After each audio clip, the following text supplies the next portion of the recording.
What's up, people? How are you doing? I hope life is great wherever you are. Summer is coming, right? And for those who live in the northern countries in Europe, Germany, Denmark, Sweden, finally you guys can see some light at the end of the tunnel. Some sun is coming for you, right? What am I doing with this shitty introduction? I don't know. My name is Pepe Cuenca. I'm a Spanish Grandmaster, and in the Spanish section of Chess24, we are doing now some kind of opening clinic, as Jan has been doing for the last months or years. And we're trying to organize our answers by chapters. So we created some article and then we are organizing our answers by chapters. This is actually quite nice. So whenever you want to see what to do against the dragon in this particular line, so you can go and check this video, for example. So, what am I doing here today? Well, I'm gonna give a recipe about what can you do against the sniper. And this is a question from the user Morrazo 1985. So, he is asking what can he do with white against the sniper in this particular order. So, G6, C4, Bishop G7, Knight C3, and C5. I don't know if you guys know, but in Spanish, we have been doing a Banter Blitz Cup with the best players from Spain and Latin America. So this means like so in the format of the World Cup, in knockouts, so every player is doing commentary and playing a match against another one till the best of 8 games or something like this.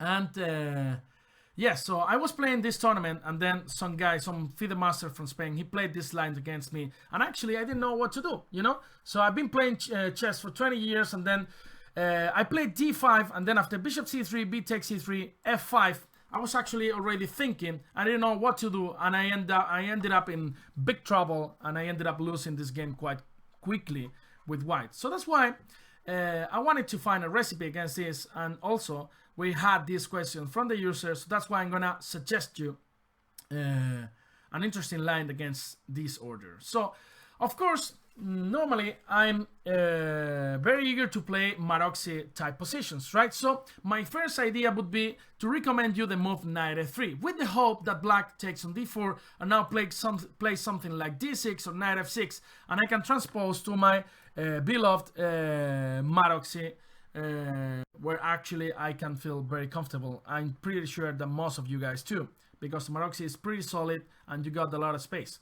But the problem is, after knight takes d4, black can play now knight c6, and then you are not on time to play e4.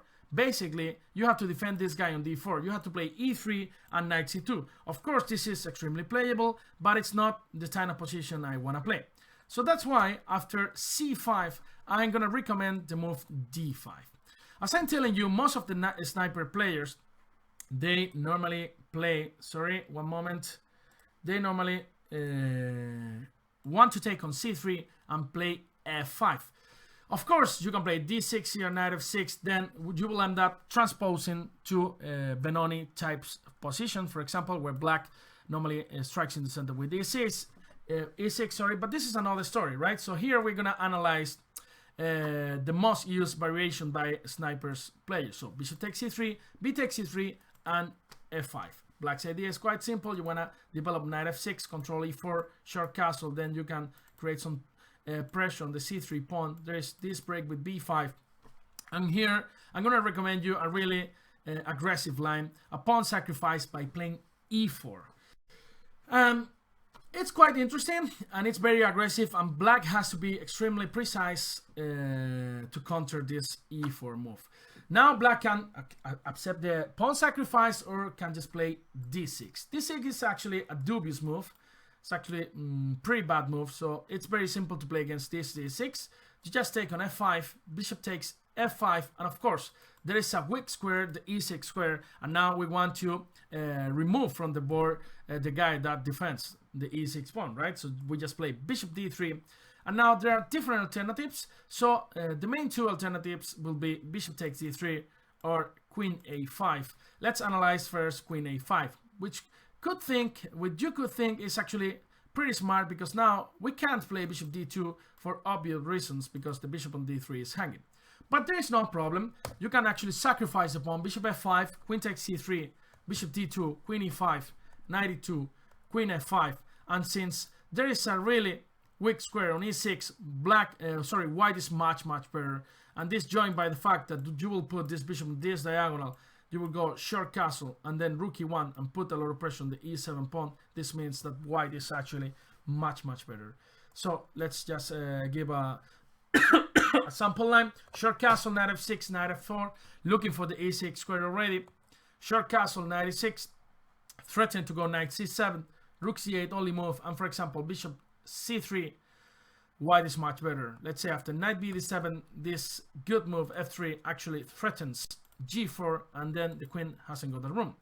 If you go knight f8, g4 is actually winning, and if you go g5, then a4 for example, knight f8, rook e1, position is actually very risky for black. So that's why this d6 move is not very good.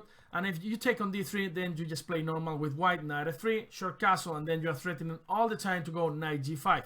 Whenever the knight comes to f6, bishop h6 is also a very interesting move, and avoiding black from castling. And a rook is gonna come to e1, and then white is just much better. So that's why everybody plays after e4, f takes e4. And now, of course, the idea is to go f3 in this position, sacrificing Facundo, but with good reasons, right? So now black has several options here in this position.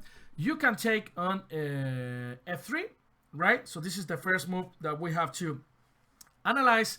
You can play d6, you can play knight f6, you can play queen a5, and the main move here is e5, which is a smart move that we have to analyze deeply. Let's try to start with the most easiest way to play against black. So if black takes on f3, then actually after knight f3, position is already extremely hard to play for black. We have a really simple plan. We're gonna place our bishop on d3, our queen on c2, and then go short castle, and then we're gonna have so many nasty ideas related with sacrificing on g6 and winning the game on the spot. So for example, if you go d6, for example queen c2, a6, queen c2, bishop d3, you can play bishop d3 first or queen c2, it doesn't matter. And now short castle will be just met with bishop h6, and then when the rooks move, bishop takes c6, just winning on the spot. And if black has to play rook g8 in this position, it means that his life is shit, right? Rook g8 here, of course you're gonna go short castle there, bishop g5, rook e1, and then life is so great, man. Why you want to have a girlfriend or boyfriend or a husband or wife if you got this bishop on d3 pointing out to g6, you've got this f file open, the e file open. What else you want in life, man? Don't complain. So that's why e takes e3 is actually a really bad move. So let's analyze some other moves. For example, queen a5. I think this just favors white after. I think this move, queen c2, helps more white than queen a5. Right now, after these pawns disappear, then this bishop is gonna come to d3, and then we're gonna target the g6 pawn. And if black plays knight f6, takes on e4, d6, bishop d3. This is transposing to some line that we're gonna take a look later. So let me see what happens after. So we took a look on e takes f3, then we're gonna take a look on e takes on d6, sorry, d6, f takes e4, knight f6, bishop d3, and then this is the line that I'm telling you where we are transposing. And now we're gonna take a look on this line. So basically here black can play queen a5, knight b to d7, or short castle. Let's start with queen a5, which transposes to the line that we just saw. Queen c2, knight b d7. Of course, we got the bishop pair, we got more space, but black can put a nice knight on the e5 square. Knight f3, and now knight e5 is a possibility, but it's not so good. The most natural and human move would be knight g4, right? Trying to install a beautiful knight on e5. First, let's check knight e5, takes, and bishop a6, and black cannot castle. We got the bishop pair. We have option, as I told you, is the move knight g4. Sorry, don't wanna die. short castle, knight d2, e5, but after knight takes, bishop f4, white is much better. So now black has to decide whether he takes on d3 or if he allows us. If black, then his position is completely ruined, because now we got this extra option of going e5, opening the position, and this is a clear advantage for white. We also have this b file in case black tries to develop fast and go for long castling. But as I'm telling you, after e5, then if black takes on e5 later, this bishop is going to be a monster from the g3 diagonal to b8, right? Sorry. So that's why if black bishop d7, sorry, bishop f4, we just take on e5 here in this position. And then after d takes e5, rook a b1, black is in a lot of trouble. Why? Because now the king on e8 cannot go for short castling, and if he goes for long castling, then we're gonna enter on the 7th rank with rook f7, creating a lot of troubles on black position. Alright, so after bishop d3, we already checked queen a5. Let's check knight b d7, knight f3, knight g4 with the same idea. Now h3 is a good move. After knight e5 takes, we can go bishop h6, again creating some trouble for black. And after queen a5, queen d2, you can just go bishop g7, and after rook g8, bishop e5 with the same idea. We're actually transposing. You go rook g8, we're actually transposing to the line that we just saw, right? After short castle, we have this f7 square, which is quite nice. And if black takes on d3, you can just go back to h6. After g5, short castle. Now black can't go rook g6 because of rook f8 checkmate, right? And our next move is gonna be rook f7 if black goes long castling, and white is just better. So let's see what else do we have here. After bishop d3, black could go, of course, short castle.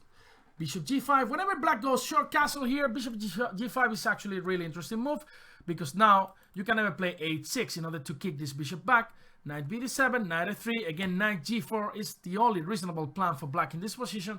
But after queen d2, knight e5, short castling, let's say b6, you can just go bishop e2. And now there are many plans related by going bishop h6 and knight g5 in case black goes bishop a6 in order to attack c4.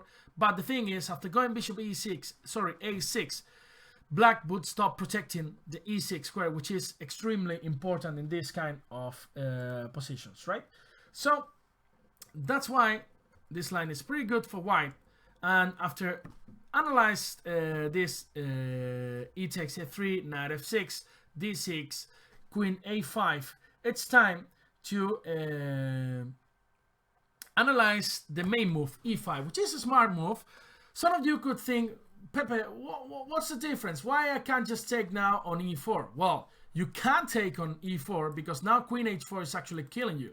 So after g3, queen e4, and then queen h1, if you have to jump with the king to the center of the board, this is not a good deal, right? So that's why you can't take on e4 still, and you shouldn't take on e6, right? And passant, because now after knight c6, black has many compensation. Let's say bishop d7, there's some queen h4 coming, knight f6, short castling, and then all our pieces are in the back rank. Black has already developed 2 pieces, and in 2 moves is gonna go short castling. So not a good business. That's why here I'm gonna recommend you almost a novelty, which has been played only in 6 or 7 games according to my database, and this is the move knight to h3. This is a pretty strange move, but it's actually extremely interesting. The idea is black is never gonna be in time to take on f3, as we're gonna see. This is almost suicide for black. And then if black can't take on f3, our knight is gonna come to f2, protecting our future pawn that will be on e4, right? Also the knight can jump to g5, but normally will be extremely well placed on f2. So now there are different alternatives. We have to analyze, of course, e takes f3. We have to analyze queen to a5. And what else? We got to analyze knight f6 and d6, right? So let's start with the most, with the worst move for black, I would say. So e takes f3, queen takes f3, and already black has a lot of troubles. With this, bishop is coming to d3 to e2, short castling, and then this queen is also targeting the f7 square. Some knight can jump to g5, some bishop can come to g5. So many active pieces. Let's say queen f6, intended to exchange queens. No, we don't want, just queen g3. Now bishop is coming, rook is coming, and black is just losing, right? And that's why queen f6 not a good move. And if you go for example d6, you can just play bishop g3, and now you're gonna play short castle, and if black takes on a3, after queen takes a3, you have some nasty ideas related with taking on g6, and black is almost dying in this position, right? Let's say knight e7, rook f1, or even short castle. This should be very, very, very good for white, right? So that's why e takes e3 is actually a pretty bad move for black. So instead, black could try different alternatives. For example, as I told you, queen to a5. Now in many lines after bishop d2 there is some e3, but you can just play knight f2 in this position. You don't care, you don't give a shit about this pawn on c3. The thing is, if this pawn takes on f3, after queen takes f3, you also defend the c3 pawn. And if black takes on c3, bishop d2, queen d4, you can just take now with your knight, and then there is some knight d6 coming, which is very unpleasant for black. So that's why, let's say, knight f6, f takes e4, queen takes e3, and now bishop d2, queen d4, attacking e4. After the good move, queen c1, black is in a lot of trouble. You can't just take on e4 because of bishop e3, and black is just much, much worse. So queen a5 is actually not very good move either. So what else we have to analyze? We got to analyze d6 here, and then knight f6. Let's start with knight f6. You can just play knight f2. Again, it's not a very good idea to take on f3. Queen takes f3, short castle, and now bishop g5 against this move, which is very uncomfortable for black. d6, bishop e2, and now short castle, and now knight g4 is a really nasty threat, and white is almost winning.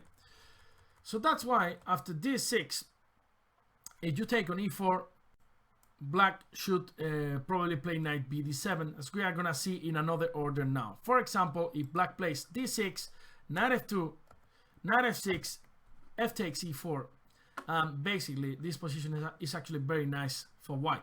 You're gonna play bishop e2 or bishop d3.